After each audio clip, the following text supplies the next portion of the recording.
Welcome to Phoenix and Flame, my podcast about rising from the ashes on the wings of boundaries.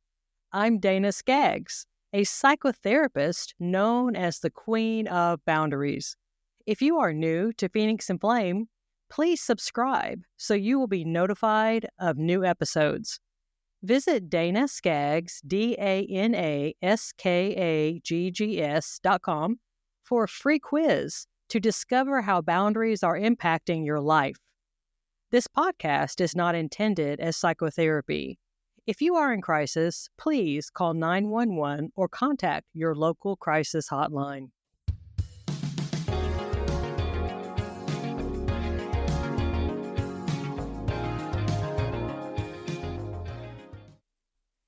Welcome, friends. Whether you're out on a walk, running errands, or relaxing at home, it's wonderful to connect with you. Joining us today is Brad Chandler.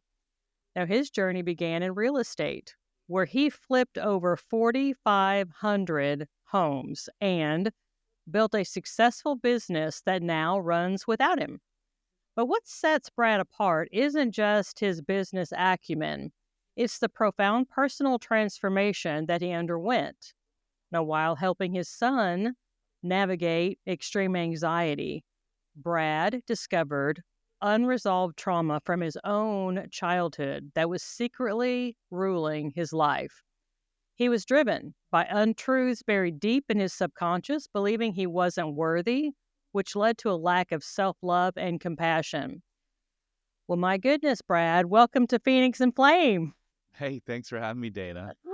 I love this because one of the reasons I love doing podcasting so much, and especially on mine, is the transparency. I'm very transparent, and the guests that I bring on my podcast are very transparent with their experience. And so, just from the jump, you're right there. You're very transparent with what you've gone through. Now, you said you also had, that internal struggle that you dealt with cost you 2 marriages, $9 million in business mistakes, reliance on alcohol and marijuana as escapes, and 2 children with anxiety and behavioral challenges. It sounds like you have been pulled through a knothole backwards and then back again. It's probably not as bad as it seemed, because for much of my life, I was chugging along thinking I was pretty happy. Like, who doesn't smoke weed and drink? 2 marriages didn't work out. Well, they were weird. I picked the wrong person. What kid doesn't have anxiety? I just kind of excused all of them away. It wasn't terrible. I didn't wake up every day like in a deep depression. I just had no idea how good life could be, and is now, after I got rid of those things that were holding me down, that I didn't even know were holding me down. And frankly, most people don't know are holding them down. So what was the point? What was the juncture where you reached because you're saying you're chugging along, you're thinking, yeah, I've got a few things that are going sideways, but who doesn't, right? And so where along your journey did you have that epiphany, the awareness, the eye-opening moment where you're thinking, something's in the background here. Something is kind of spurring me to make these choices. Yeah, so I was always trying to be a better father, a better husband, a better leader. I listened to Tony Robbins. I went to 3 decades of therapy. I went to 55 plus different marriage counseling sessions. I was always trying to get better. But it wasn't because I thought things were bad. I was just trying to get better. I didn't know that I had any issues. I blamed everything on the outside world, right? It was me trying to get help for my son's anxiety, not knowing that myself and his mother were the cause of it. That's what turned everything around for me. I went to get help, and I was on a call with a performance coach, a Zoom call, a video call. And within a couple minutes, she's like, Brad, you have a tic. And I'm like, what are you talking about? No one's ever told me that in my entire life. She goes, you blink like crazy when you talk about your childhood. You may have some unresolved childhood issues that are actually affecting your son's anxiety. And immediately I'm like, no way, not me. I've been a single dad for years. I treat him amazingly. I'm always there for breakfast. I'm home for dinner. I take him around the country for golf tournaments. Like, no chance. But if you think so, at this point, I got to try whatever. And so I went. They invited me out to work with them in a course of a weekend day, and actually a 3-hour session. Mindful. I've been to 3 decades of therapy and thousands of hours. And in 3 hours, my life forever changed. Hmm. As a psychotherapist, what I've noticed is sometimes people have to get to that point where they're willing to see, because you talked about going to 3 decades worth of therapy, and then in 3 hours, your whole life turned around. Looking back now, how much of that do you think you were finally at a place in your life where you were willing to see it, or do you think it was some kind of I think I was always willing to see it. It's just no one could show it to me because traditional therapy focuses on the conscious mind and the symptoms and the bad things. They don't go deep enough. They don't go into the subconscious mind, which controls 95% of your behavior. So I think I was always looking in to get better, but it wasn't until someone was like, "Hey, let's peer into your subconscious mind because your subconscious mind always knows the source of your problems. You just got to get there. You got to tap that subconscious mind and say, "Hey, why is it that you're like this?" And we use hypnosis. So in hypnosis, it's always like, well, let's say anxiety. You've come to me with anxiety. Dana, what is let's go to the scene that has all to do with the reason that you have this anxiety. Okay, well, my father, when I was 5, he told me that I was fat. He told me that he didn't show up to my baseball games. He beat me. He made fun of me. Whatever it is, there's always a reason because no one was born with depression. No one was born with anxiety. No one was born with OCD. No one was born with an eating disorder. It's all learned behavior. So he just taught me how to unlearn it. yes. And it's interesting that because I'm a licensed therapist, but also do coaching as well, boundaries coaching. And it's so interesting listening to you describe this because when I started going into that area, one of the things that people kept telling me is, psychotherapy focuses on what's in the past and coaching focuses on what's in the future. And I'm thinking, but don't you need both?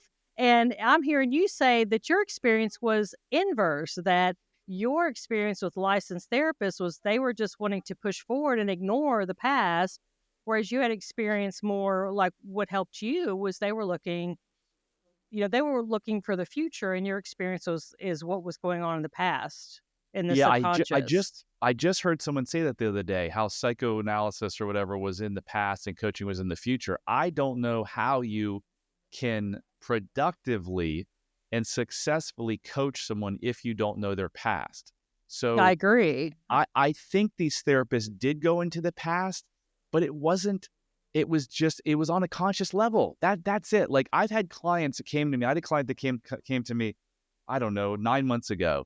And he's like, Brad, he's like so angry and he's so short tempered. And he's like, I don't know anything bad that happened in my childhood. Frankly, I don't remember anything before the age of 5. And when we did regression and we got him in a hypnotic state, he had a terrible scene that happened with his mom at age 2. Well, if I was a normal counselor just having a conversation without having him in a deeply relaxed hypnotic state, I don't it wouldn't have come up because he already said he didn't remember it. So coaching like going forward, I don't know. I mean, maybe someone can do it, but I don't know how you can figure out going forward if you don't know what's gotten you to here. And I agree with you absolutely 100%. Um, because I see both sides. The need we're going forward, but if we get tripped up, like I had somebody gave me a sign one time years ago that says, "Don't trip over something behind you." Um, and I'm like, yeah, because we're trying to go forward and we are tripping, but what we're tripping on is what's behind us, and so we absolutely have to pay attention to both. So for you, you were kind of going along and you felt like you were doing pretty good with everything, right? And you were taking your son to different places. And so what was it that indicated to you, wait a minute, maybe there is something here. Maybe I do need to take some time and really because you got to put the time and the effort, the money and all kinds of stuff into it. And that takes motivation. So what, what motivated you to do that? My son, 100%. Had it not been for my son, I would not be talking to you on this podcast today. It was him. I was trying to get him help for anxiety. And when the performance coach said, "Hey, Brad, you blink when you talk about your childhood, you've likely got some stuff that's affecting your son." I didn't believe it. But I'm like, okay, I don't believe it, but maybe she's right. And thank God I took that chance. And it was an investment. Like I had to fly out there, I had to fly 2 people out there, had to rent an Airbnb, had to pay for them. Like it was a major investment, way more than I ever paid for any type of therapy or coaching before. And I look back now what that's worth to me. I mean, it's priceless. Mm. $500,000. I asked a client about 6 months ago. I met her in person because we do everything virtually. I met her at a mastermind. I asked her what would she pay knowing what she knew from my program. She goes, Brad, I don't know what I'd pay, but I guarantee you right now I would open my purse, get out my checkbook, and write a check for $100,000 not to go back to the way that I used to be. Her changes were so profound, and that's what it was for me. Like I literally and figuratively was born again. I am a different person than I was 5 years ago in every area of my life. I'm in the best shape of my life. I'm in the best relationship I've ever been in.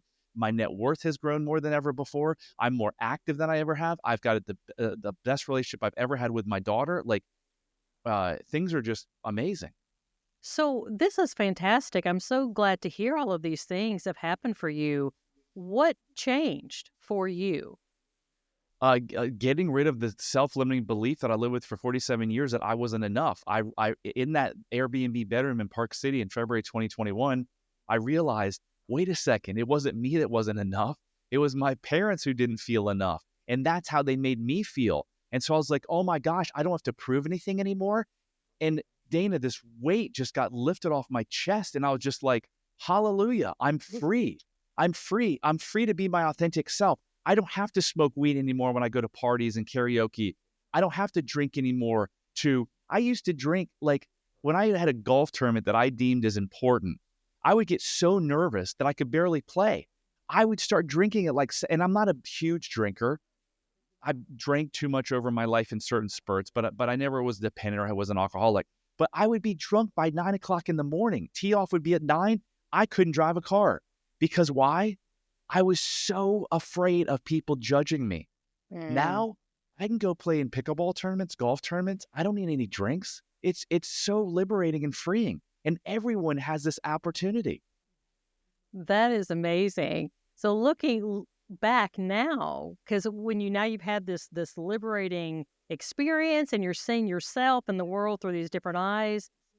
When you look back, because I'm thinking about my listeners that are listening to you, Brad, and I'm thinking they might be kind of in that dark place, but they don't really realize it yet. So when you look back at your life, when you had the new eyes, now you could see what were some of the things that you were doing, what maybe it was in at work or in your marriage or as a parent or as a friend or as a son or whatever.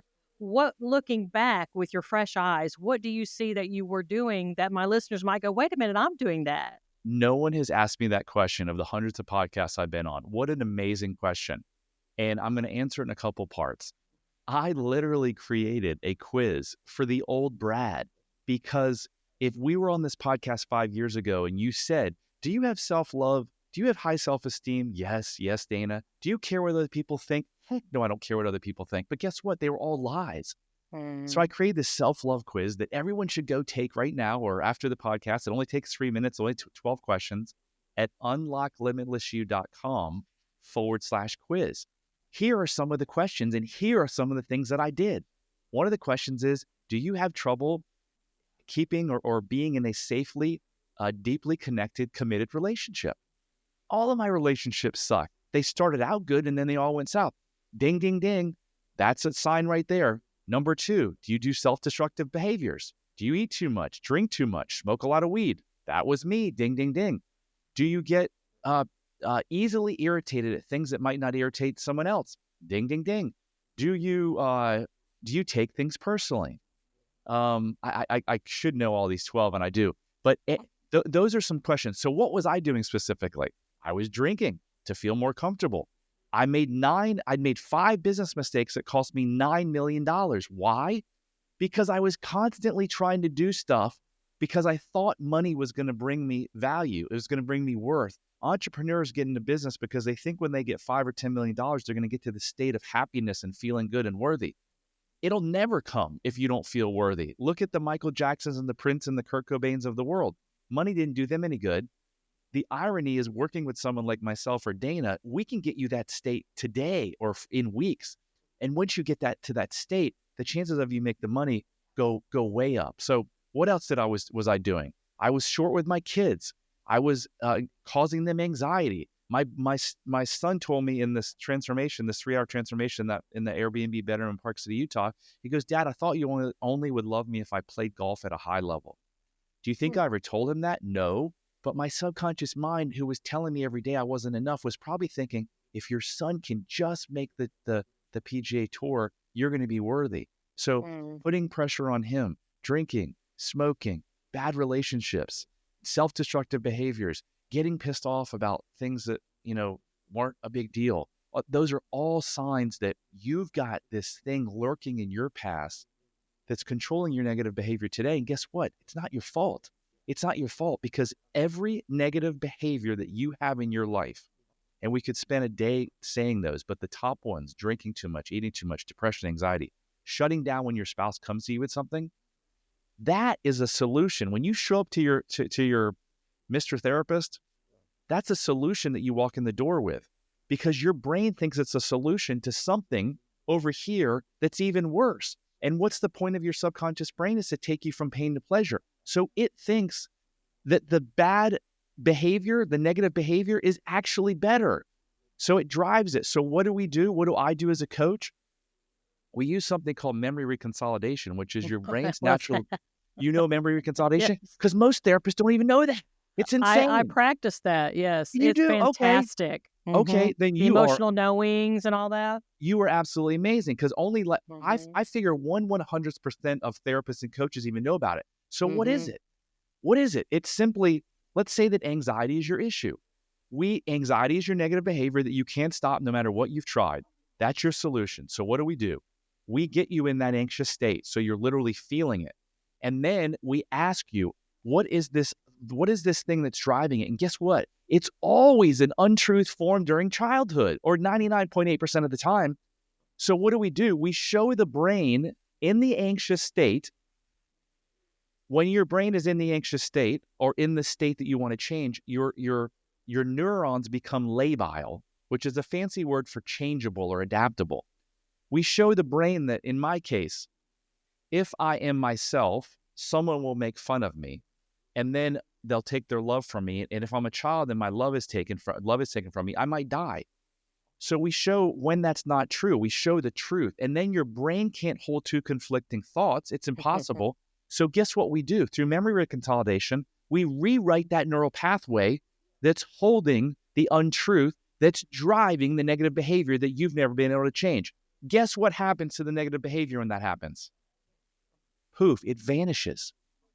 It doesn't ever come back if it's done right, because now it's got nothing fueling it. You just took away the fuel to fuel the car. The car isn't going anywhere. I hear you. I love memory reconsolidation. It's fantastic. People sometimes will pop out with these emotional knowings, and I tell my patients, I said, when you say it, it's going to sound very illogical. So I said, just so that you know, don't try to pick it apart and say that doesn't make any sense, because if you catch it in its authentic form, it's going to sound kind of ludicrous. One I heard recently was, if I'm not perfect, I'm going to be abandoned. If I'm not perfect, I'm going to be abandoned. And abandonment is huge. That's almost, not all the time, but most of the time, it's what's underlying the issues is the abandonment. Yeah. So I'm going to take it one step further. When you feel as an adult any negative emotion, I'm 51 years old. It's not my 51-year-old self. It's my 6-year-old self, because my 51-year-old self would just look at the event and be emotionally intelligent enough to be like, it's just an event. What you said is absolutely right, but I'm going to take it a little bit further. When you are a child, Gabor, I don't know if you know Dr. Gabor Mate, love the man. Two primary needs as a kid: attachment and authenticity. Attachment means that if you aren't attached to your parents, you're going to die. They feed you your child, right? So how many years has our brain been on this planet? 6 million. 6 million years the human brain has been around. How many years did we live in tribes? For most of that time. It's only been a sliver of time when we haven't. So let's go back to the attachment. The attachment is, you need the tribe. Authenticity is your ability to be able to be your authentic self, but also feel your feelings and act on them. Let me give you an example. It's 5,000 years ago. You're on the prairie. You see a lion. Your gut is going to tell you there's danger. If you don't follow your gut, what's going to happen? You're going to be in the belly of that lion, right? So as a kid, and this is a real life example of a client, at 5 years old, mom wouldn't give him a cookie. So he says, I hate you. What does mom do? Because of her childhood, she cries for 2 hours. Dad gets home 3 hours later, spanks the kid and says, don't you ever make mommy feel that way. So the emotional learning that you're talking about, Dana, what's his emotional learning? If I am myself, my authentic self, mom will remove her love, go to the tribe brain. If mom removes her love, it's part of the tribe. If they kick me out of the tribe, guess what I'm dead. happens? One step worse than abandonment, I'm dead. Yeah. Mm-hmm. So when I say it's not your fault that you're drinking, smoking, shutting down with your spouse, when your spouse comes to you, because I was this guy, my spouse would come to me with a problem. I would turn it on her. That was a fight part. And then I'd flee. I'd be like cold and distant for 3 days. Why? Because if I am my authentic self, love will get taken from me. I'll get kicked out of the tribe and die. So if you want to know why you're coming home drinking 5 glasses of wine a night, kicking the dog, yelling at your kids, it's honestly not your fault. After you've heard Dana and I speak, now it's your responsibility to do something about it. But up until this time, it wasn't your fault. Your brain was just helping you survive. It was doing its job. There's nothing wrong with you. Despite the DSM that has like 1,000 different medical things in it about disorder that and disorder this, there's no disorder in your brain. Your brain is doing exactly what it should. When you give it new information and you rewrite that neural pathway, everything in your life will change. Your relationships, your financial abundance, your health, everything. I'm living testament to it. Mm-hmm. That's it. And I like to tell people, all these issues that you're talking about right now, pretty sure you didn't have those when you were a toddler. No way. Which means all that stuff came from external sources to you. And you absorbed those and you tried to figure out how to function in this world. So you didn't come out of the chute with these issues. You weren't toddling around in diapers with these issues. They came from other people onto you. So it's just when people are able to see it that way, they're like, okay, there's nothing innately wrong with me. It was just an adaptation. But Western medicine doesn't tell you that. Go to your doctor, and it's not their fault because they weren't taught that. And we talk about memory reconsolidation. It came out in about 2000, 2004. So you're like, oh, I'm sure they're teaching in psychology classes now. No, they're not. They're not. They're not teaching it at all. Why? Because Western medicine likes to diagnose you, label you. Oh, you've got this disorder. Because guess what? Now they can give you a drug that the insurance company is going to pay for. Mm-hmm. That's it. Yes, the insurance companies demand a diagnosis or they won't pay. Yeah. So, I mean, how many people believe you're born like, oh, depression runs in your family, alcoholism runs in your family, anxiety runs in your family? No, it doesn't. You know what runs in your family? The associated trauma from those things. If you're the parent of an alcoholic, a drug addict, someone who is depressed or anxious, you're not going to inherit those traits. What you're going to do is you're going to create coping mechanisms from the trauma that they're creating in your little life as a child. That's what's going to create everything for you. The beautiful thing is, just like you said, if you learned it, you can unlearn it. Yeah, you just challenge it. It's sort of like I really, really love memory reconsolidation. I love teaching my clients about where the amygdala and hippocampus are in the brain. And then you have the neocortex that has all the reasoning and the logic and how it pops offline, and how the emotional part of our brain is a lot stronger and a lot faster than the logical part. And it'll blow. If you put those two against one another, the emotional part wins every single time. It will just 100%. pop the other one right off Yep. So I'm thinking. And Dana, you know this, it comes back to survival. Yes. A thought creates an emotion that creates an action. So you see the lion, the thought is, oh shit. The emotion is, I'm scared. What does your body do? It pumps blood to your legs. So guess what? You can run. Fear and anger. The two things that kept us alive for 5.9 million of those 6 million years were really, really effective. But now we don't even need them. There is no reason to become fearful or angry, but we do it every day and it controls our lives because we're going back in the past and bringing those meanings in from childhood events. You know what's interesting, Brad, is sometimes when we get very angry with someone, we sometimes find ourselves clenching our fists, our fingers into fists, and grinding and clenching our teeth because as like think of animals, they Yeah. fight where they bite and Right? they claw. Yes. And so that's the emotional part of our brain dumping that into Yeah. our system and preparing us to bite and claw at Yes. the person. So it's just acknowledging where all that comes from and how strong that part of our brain is. So if you grind your teeth, if you have TMJ, if you have jaw issues, Mhm, it has to do with stress or anger. mhm, When you get really angry at someone, guess what? It has nothing to do with them. Nothing to do with what they did. It has all to do with the way that you're placing a meaning on it. mhm. Because they could do the same thing to me. And I'm not sitting here saying I'm a saint. I'm just using myself as an example. But someone could say something that could infuriate you to the point where you'd put your fist through the wall. They could say it to me and I'd be like, wow, they must be really hurt. They're not doing well. So it doesn't have to do with what they say. It has to do with your reaction to what they say. Mhm, The bear doesn't make the bunny scared. The bunny looks at the bear and becomes scared. mhm, Big difference. You're making me look at your children. How many parents are like, you're making me angry to their kids? No, that's BS. They can't make you mhm, angry. You mhm. are choosing to react in an angry way, but you don't have to.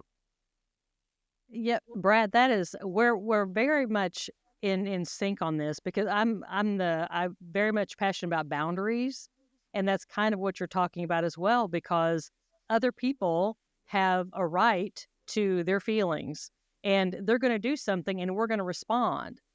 And they can, and technically, and when I tell people this, they look at me kind of funny, but you just said it. So I'm going to repeat it to say, well, you made me mad. Well, that's not even possible because technically my emotions are in my brain. So unless you have access to my brain, you can't make me feel any kind of way. I love And it. we can't make anybody else feel any kind of way because their emotions are technically inside their brain. We can't reach their brain.